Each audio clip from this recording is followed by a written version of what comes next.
All right, ladies and gentlemen, welcome back.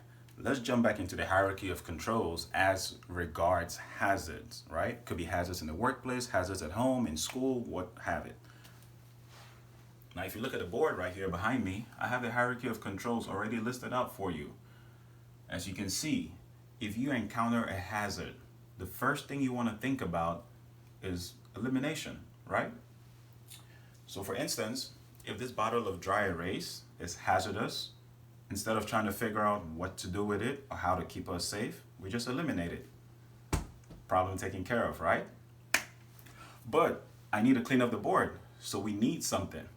I can't get rid of the bottle of dry erase, or even if I do, I need something else. So the next best thing we can do is to substitute it.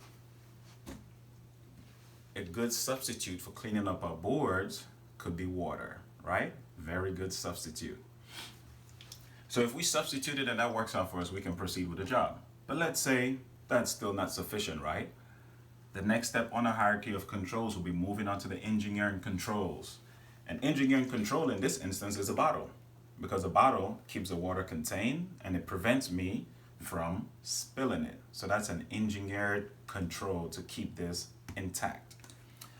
Beyond the engineering controls, if we wanted to take this a step further, we can now move on to administrative controls. And an administrative control is just an instruction that tells you what to do. For instance, don't open the bottle and leave it sitting because it's gonna spill, right? You don't want that. So you need to keep it closed up. That's an administrative control. Last but not least will be PPE, which stands for personal protective equipment. That could be gloves. That could be your safety glasses to keep it from splashing back in your face or from going on your hands, depending on if the chemical is hazardous or not, or what type of hazard you're dealing with. So there you have it, our hierarchy of controls, brought to you by the one and only Jake from Safety Zens. And make sure to check us out, safetyzensllc.com. Thank you.